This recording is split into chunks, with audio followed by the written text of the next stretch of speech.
Okay, so this is part 2 of the Temple of Solomon in Egypt, and I've just brought this book along just to show you. This is the book that, explains how the temple is laid out in the shape of a man. So that's Temple of Man, and if you have a little look at this, you can see down here what I was talking about, where the temple is actually showing like the left foot forward with the bottom part of the temple here being on an angle. So that's just to give you a little bit of an idea of how it actually works. Sorry, I'm just navigating this lovely recording here. So that's the temple in Man, and what I've actually discovered through all of this is some of the text of the temple walls in here actually talks about the divine birth as well, which I find really quite interesting. It's basically a depiction of the mother of Amenhotep being, that's Metamoya, being told that she will have a divine son, and it's a heavenly scene. It's depicted with like where they're actually sitting up in heaven and actually making the exchange and talking about how she will have a divine child, and that divine child was, well, in this depiction, was Amenhotep III. So this is where it gets a bit interesting, guys, because this concept of the virgin birth in Christianity that we hear about, this was derived from a understanding or a belief that they had in Egypt, that all of the pharaohs and all of the kings came through divinic bloodlines, and that each of them were what we would consider a divine birth, because they did actually do like a ritual, or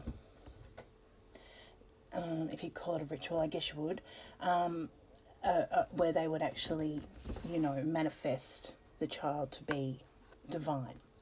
So that they would, then become kings further down the track. And not all of them would become kings, but they would all have the training of the pharaohs from a very early age, and whoever, obviously stepped up to the plate or was chosen by the current ruler would then become the next ruler.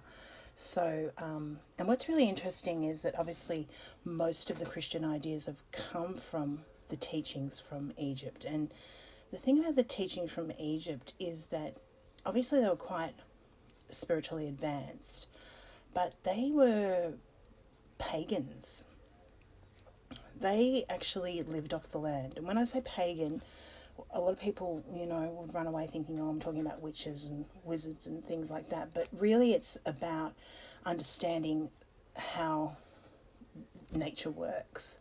That's what, being a pagan really is. It's about tracking, the summer solstice and the winter solstice, and watching and tracking the sun moving across the horizon, and that, calculation that would make a year, and also understanding how the planets influence us.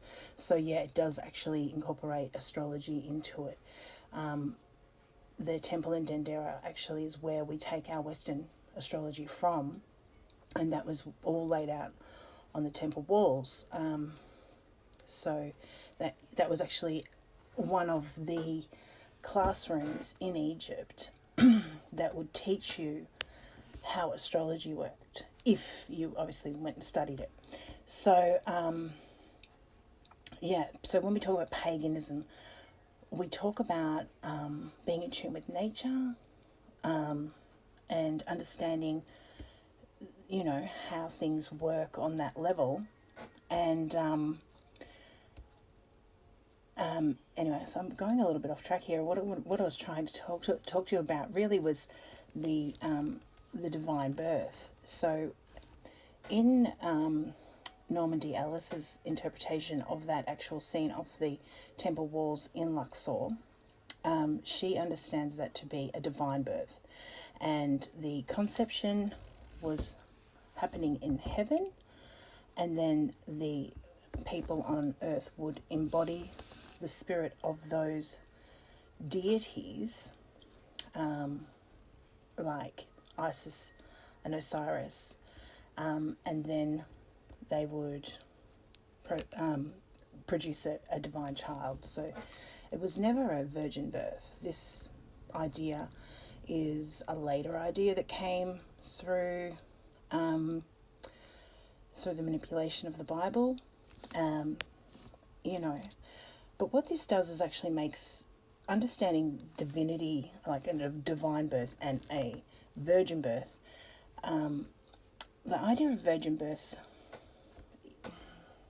it comes from nature, but it's not like a miracle child like we would imagine. You know what I mean? When we go back to the creation stories and things like that, of course, you know, things came from nowhere back then. You know, we dreamt things into reality and things manifested. And you know, maybe back then we did have a virgin birth of sorts. But in this reality that we live, you actually have to have sex to produce a child, you know, and that's tangible, right? So this idea of a divine birth is tangible because you can understand that from the perspective of their headspace and being, you know, divine and being in tune with the gods and praying to the gods, and then wanting to embody the gods to create a divine child. You know, it might be a little bit far out the concept, but it's tangible, okay? We're not talking about some miracle birth. Although there is two sides to that again too, where you could look at it like that with their advanced technology, that they could come, you know, that some sort of alien form could come here and impregnate a woman, which is something that's happened more recently in our, you know, in the 90s, where we know about this kind of thing happening with, you know, women that were helping our aliens evolve their species and stuff. I don't know if you guys have been down that track, but anyway, that's out there too. But look, I'm just trying to make this tangible because it really needs to be, you know what I mean? Like, I feel like a lot of the stuff that's taught in the Bible is, you know, if the coding is there, if you've got eyes to see and ears to listen, because you know, a lot of people are taught that astrology is fake and all that was, you know, the pagan stuff is wicked and it's evil and it's, but really at the end of the day, it's nature. It's nature in all of its forms. It's nature in the food. It's nature in the sun, the moon, and the things that are naturally occurring in our world. It's not a scary thing when you understand what it actually is. Okay, I'm running out of time. I'm going to do another couple of videos of talking about this sort of stuff. So if you're interested, please like, share, subscribe, all that sort of stuff. I'm going to come back and I'm going to give you some more stuff in this vein. I'm going to try and explain it as best I can. Yeah, I'll be here. Talk to you soon.